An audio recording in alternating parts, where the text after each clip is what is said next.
दोस्तों GK study with Rakesh में आपका हार्दिक स्वागत है।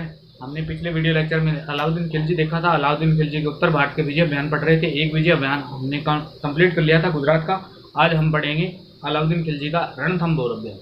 यह अभियान राजस्थान में परीक्षा की दृष्टि से बहुत महत्वपूर्ण है। राजस्थान की कोई भी स्तर की परीक्षा हो उसमें खूब एग्जाम में प्रश्न पूछे जाते हैं, तो मैं इसको फुल डिटेल से बता दूंगा। भाई दोस्तों, आप वीडियो को पूरा वॉच करें और अगर अंत तक देखते हैं तो बहुत फायदा मिलेगा, क्योंकि राजस्थान में ये बहुत महत्वपूर्ण अभियानों में से एक है। जिस प्रकार राजस्थान में यानी महाराणा प्रताप के बाद में अगर किसी अभियान से प्रश्न पूछे जाते हैं तो वो सबसे ज़्यादा रणथंभौर अभियान से पूछे जाते हैं। तो वीडियो को पूरा वॉच करें भी। आज हेडिंग डालें रणथंभौर विजय अभियान। रणथंभौर अभियान। तो रणथंभौर अभियान हुआ कब था? तो रणथंभौर अभियान 1299 से लेकर 1301 के मध्य चला था। यानी सेना तो 1299 में पड़ाव डाल देती है। इसके बारे में पढ़ते हैं। सबसे पहले हमने देखा था कि कोई ना कोई अभियान का कोई ना कोई कारण रहा होगा। तो इस अभियान का कारण क्या था? तो कारण सुनिए। आप सभी जानते हैं कि जैसे यानी मोहम्मद गोरी आया था। मोहम्मद गोरी का दास था कुतुबुद्दीन ऐबक। कुतुबुद्दीन ऐबक ने रणथंभौर को जीता था। उसके बाद में इल्तुतमिश शासक बना।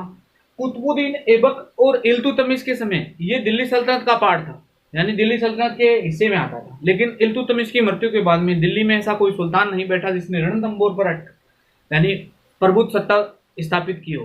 जलालुद्दीन खिलजी आया, जलालुद्दीन खिलजी हार जाता है। तो पहला कारण तो यही है कि पहला कारण तो यही लिख सकते हैं कि अलाउद्दीन खिलजी की साम्राज्यवादी नीति, साम्राज्यवादी महत्वाकांक्षा।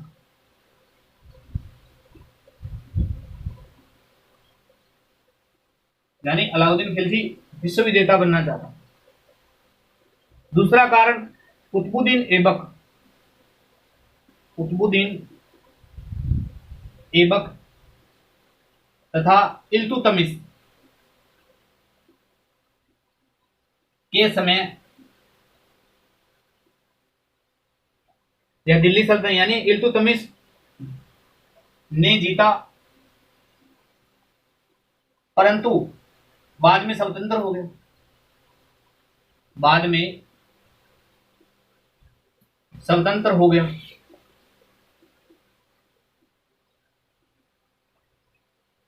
और तो खिलजी वंश का संस्थापक था जलालुद्दीन खिलजी, यानी जलालुद्दीन खिलजी।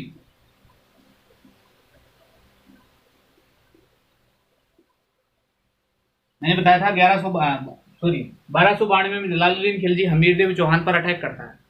हमीरदेव चौहान की सैन्य सुरक्षा, यानी एक तो दुर्ग इतना अजय दुर्ग है रणथंभौर का, 7 पहाड़ियों से घिरा हुआ भी, और सैन्य सुरक्षा इतनी जबरदस्त थी कि जलालुद्दीन खिलजी इस दुर्ग को जीत नहीं पाया। तो यह भी एक प्रमुख कारण था कि जलालुद्दीन खिलजी रणथंभौर विजय नहीं कर पाया। रणथंभौर विजय नहीं कर पाया, यह भी एक कारण रहता है, कर नहीं पाया।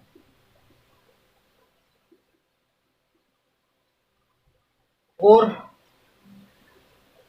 यहां पर नवीन मुसलमानों को शरण देना, नवीन मुसलमानों को शरण देना। अब राजस्थान में यह प्रमुख कारण माना गया है। आप किसी भी स्तर के एग्जाम में पढ़ेंगे, अगर कोई कारण इन कथन इन कारणों से प्रश्न आता है तो अलाउद्दीन खिलजी की वह साम्राज्यवादी नीति का विस्तार था, यानी वह पूरे भारत को जीतना चाहता था। कुतुबुद्दीन ऐबक व इल्तुतमिश ने रणथंभौर को जीता जरूर था, लेकिन बाद में यह स्वतंत्र हो गया था, इसलिए इस पर अटैक स्वाभाविक था। और तो और जलालुद्दीन खिलजी इस पर अटैक करता है, लेकिन यह विजय हासिल नहीं कर पाया, इसलिए मजबूरन अलाउद्दीन खिलजी को इस पर अटैक करना था, यानी अपनी प्रभुसत्ता को स्थापित करना चाहता था। नवीन मुसलमानों को शरण देना। अब बात करते हैं नवीन मुसलमान क्या है। यानी नवीन मुसलमान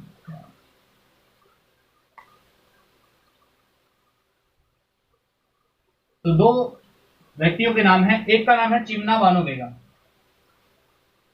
चिमना बानो बेगम। एक का नाम है मीर मंगोल मोहम्मद शाह, मंगोल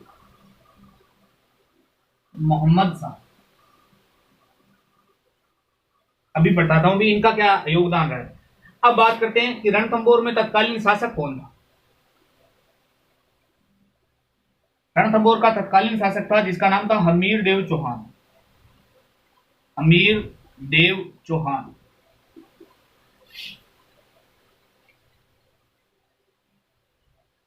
हमीर देव चौहान की पत्नी का नाम था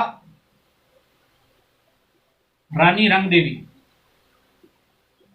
रंगदेव भी लिखा रहता है, रंगदेवी भी लिखा रहता है, कोई बात नहीं। एक इसकी पुत्री थी जिसका नाम था पद्मला, ये भी याद रखें। यानी तत्कालीन रणथंभौर का शासक कौन था? तो चौहान वंश का शासक था हमीर देव चौहान। ये पृथ्वीराज चौहान के ही वंशज है। रणथंभौर का संस्थापक किसे कहते हैं? तो रणथंभौर का संस्थापक कहते हैं गोविंद राज। गोविंद राज। अब ये नवीन मुसलमानों को शरण ये क्या था? तो ये अलाउद्दीन खिलजी की पत्नी का नाम है और ये इसका एक सेनापति था। इस घटना के बारे में यानी रणथंभौर अभियान के बारे में बहुत सारे ग्रंथ है, जानकारी देते हैं। कौन कौन से ग्रंथ है? तो ग्रंथों के नाम लिख देता हूं। अमीर रासो, ये लिखा है जोधराज ने, या इसी को सारंग धर्म, यानी अमीर महाकाव्य। अमीर महाकाव्य, महाकाव्य लिखा है नैनचंद्र सूरी ने, नैनचंद्र सूरी ने।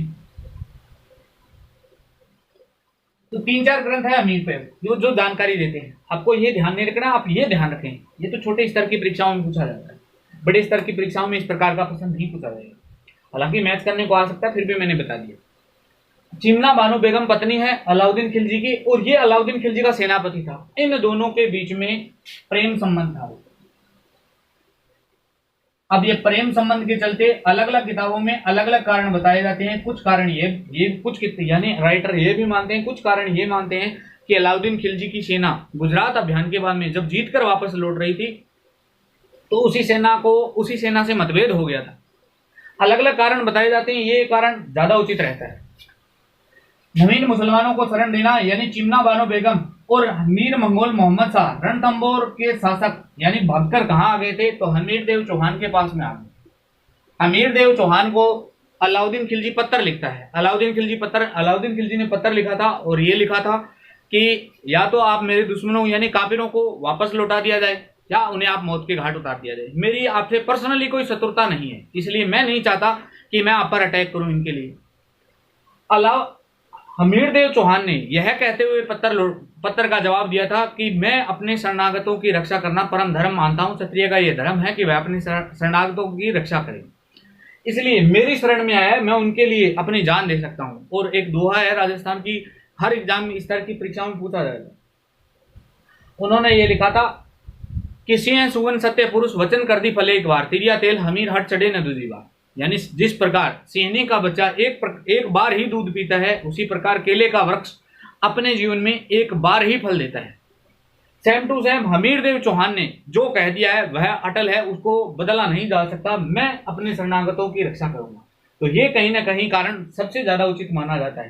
तो ये इस बार के राजस्थान के पटवारी के प्री में जो प्रश्न में आया था वो भी पूछा गया था, इसमें नाम पूछा गया था कि रणथंभौर अभियान के दौरान अलाउद्दीन खिलजी के किस गद्दार सेनापति को हमीर देव चौहान ने शरणागत दी थी? तो मीर मंगोल मोहम्मद शाह को। और इनकी पत्नी का नाम क्या था? तो चिमना बानो। तो ये आपको ध्यान रखना है। नहीं, अब अलाउद्दीन खिलजी इस पर अटैक करवाता है।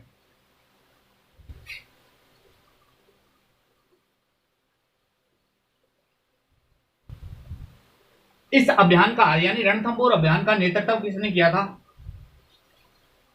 तो इस अभियान का नेतृत्व वही दो लोग करेंगे, एक तो नसरत जलेसरी, एक अलमास बेग। नसरत जलेसरी और अलमास बेग।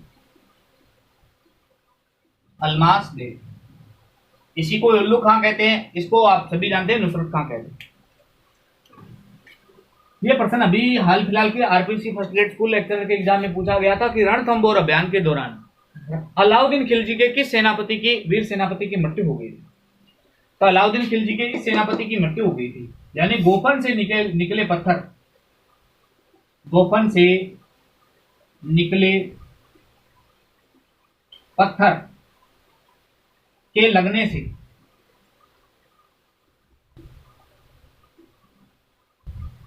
मृत्यु हो गई थी भाई। हालांकि रणथंबोर अभियान का दौरान इस समय हमीरदेव चौहान की तरफ से 2 सेनापति भी नियुक्त किए जाते हैं। पहले धर्म को किया था, फिर भोज को किया, पुनः धर्म को किया। वो सब आपको नहीं पढ़ना है, वो इतना नहीं पूछा जाता एग्जाम में।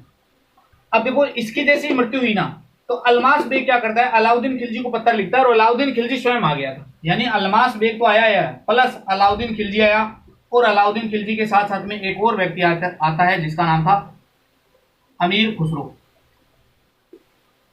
जिसे तोतिया हिंद कहते हैं।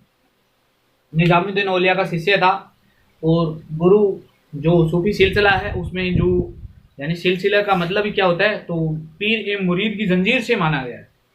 निजामुद्दीन औलिया की कहते हैं कि जिस दिन मृत्यु हुई थी ना, उसके अगले दिन ही अमीर खुसरो ने भी प्राण त्याग दिए थे। और उन्होंने एक लाइन बोली थी कि गोरी सोवे सेज पे मुख पे डारे केस, चल खुसरो सांझ भई चहु देश।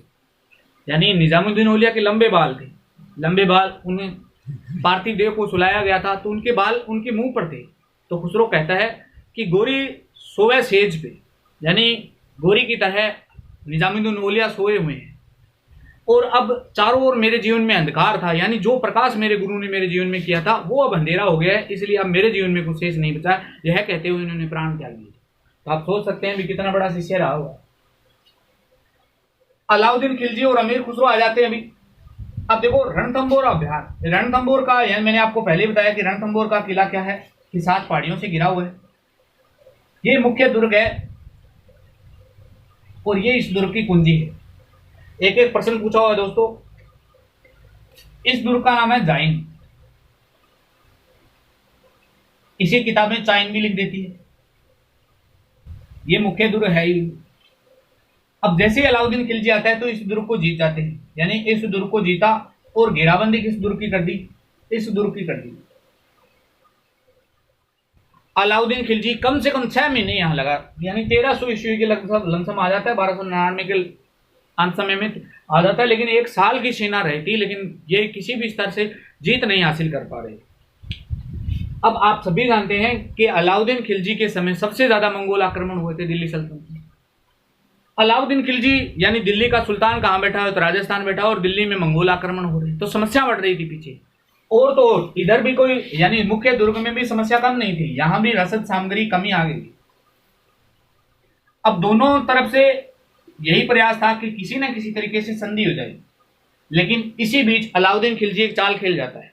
यानी अलाउद्दीन खिलजी एक अच्छा सैनिक ही नहीं था, बल्कि एक अच्छा कूटनीतिज्ञ भी था। अलाउद्दीन खिलजी क्या करता है कि हमीरदेव चौहान के 2 गद्दार सेनापति, जिनका नाम था रणमल और रत्तीपाल, इनसे दुर्ग की सुरंगें पूछ लेता है। यानी इनको धन का लालच देकर दुर्ग की सुरंगें को पूछ लेता है, और जैसे ही सुरंगों का पता चलता है तो अलाउद्दीन खिलजी की सेना अंदर घुस जाती है और एक घमासान युद्ध होता है जिसमें सभी वीरगति को प्राप्त हुआ। तो यह भी पूछा जाता है प्रश्न कि हमीरदेव चौहान के किन 2 गद्दार सेनापतियों ने, यानी वहां पर गद्दारी की थी, तो रणमल एवं रत्तीपाल। आगे चलकर हम चित्तौड़ अभियान पढ़ेंगे तो वहां भी 2 सेनापति आएंगे, लेकिन वो वीर सेनापति गोरा एवं बादल, एक आला एवं उदल भी जुड़े हुए हैं भी, उत्तर प्रदेश के परमर्दी देव चंदेल, यानी आला एवं उदल वहां। तो ये तो अब की बार के यूपी टेट में भी पूछा था, यानी बहुत 2 सेनापतियों के नाम। तो ये रणमल है और रत्तीपाल है, ये मैं इनके बारे में ये लिख सकता हूं कि दोनों गद्दार सेनापति हैं। इनकी वजह से अलाउद्दीन खिलजी की सेना जीत जाती है। अब जैसे ही दुर्ग के अंदर होता है, अब दुर्ग के अंदर सेना प्रवेश कर चुकी है। अब देखते हैं भी क्या होता है। दुर्ग के अंदर सेना प्रवेश करती है तो हमीरदेव पराजित होता है अभी, और ये लड़ते हुए वीरगति को प्राप्त, लड़ते हुए वीरगति को प्राप्त। अब राजस्थान में 2 शब्द है विपक्षी, यानी पुरुषों ने तो क्या किया, पुरुषों ने केसरिया किया। और स्टार लगा लेना भी, महिलाओं ने जोहर किया।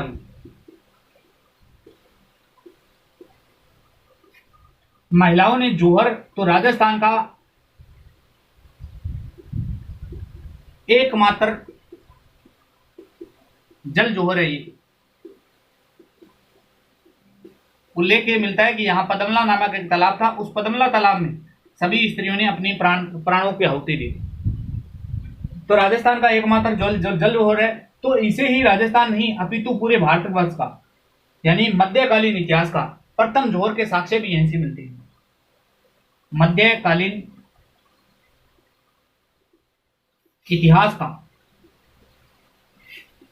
इतिहास के प्रथम जोहर के साक्ष्य।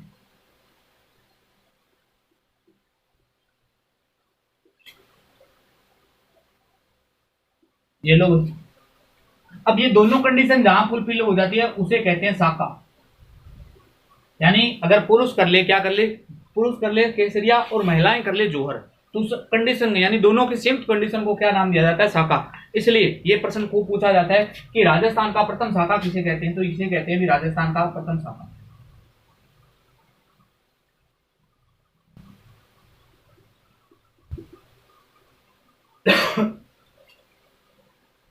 ये पूरा यानी रणथंबोर अभियान है। हमीरदेव पराजित होता है, लड़ते हुए वीरगति को प्राप्त होता है। पुरुषों ने केसरिया किया, महिलाओं ने जोहर कर लिया था। राजस्थान का एकमात्र जल जोहर है, यानी एकमात्र है और प्रथम भी है। प्रथम तो है ही है, एकमात्र जल जोहर है। उसके बाद में चित्तौड़गढ़ में हम पढ़ेंगे, चित्तौड़गढ़ में अग्नि जोहर होगा, यानी जोहर तो वहां भी होगा लेकिन वो जल जोहर नहीं था, अग्नि था। तो ये पदमला नामक एक तालाब था, यानी ये हमीरदेव चौहान की पुत्री थी। उस पुत्री के नाम पर हमीरदेव चौहान ने एक बनाया था भी, एक तालाब बनाया था, जल सरोवर का निर्माण कराया था, उसका नाम था पदमला। इसमें जल जोहर हुआ था और यह मध्यकालीन इतिहास का प्रथम जोहर है। इस अभियान के दौरान, रणथंबोर अभियान के दौरान कुछ और घटनाएं भी घटती थी, तो यह आप सब नोट डाउन कर लेना भी, एक भी सिंगल सवाल आपका गलत नहीं होना चाहिए।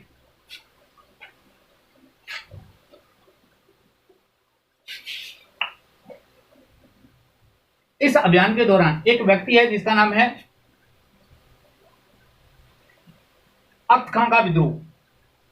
अख्त खां का विद्रोह, यानी इस अभियान के दौरान क्या है, अख्त खां ने विद्रोह कर दिया था सेना में।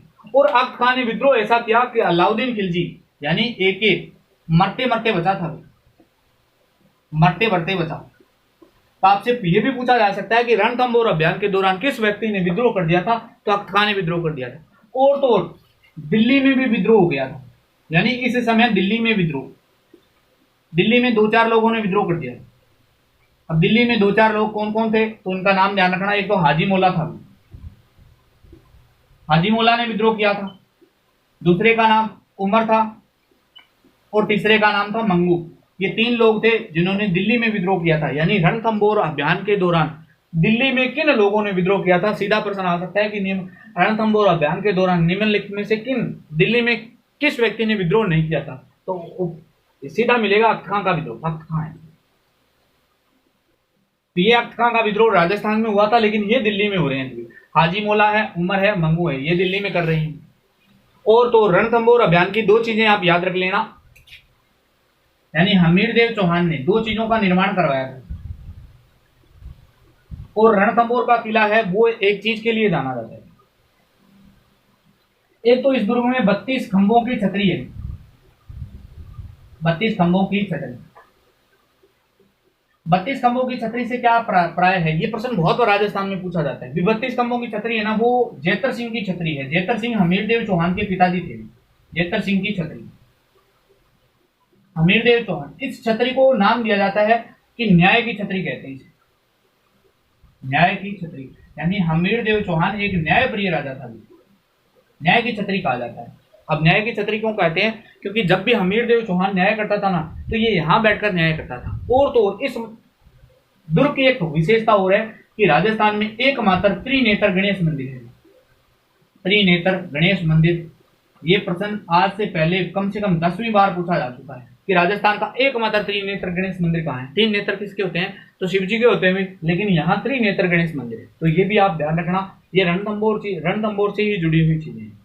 बाकी नेक्स्ट वीडियो में पढ़ेंगे हम चित्तौड़गढ़ अभियान। तब तक बने रहिए दोस्तों। वीडियो कैसा लगा लाइक शेयर कमेंट करके जरूर बताना। धन्यवाद दोस्तों।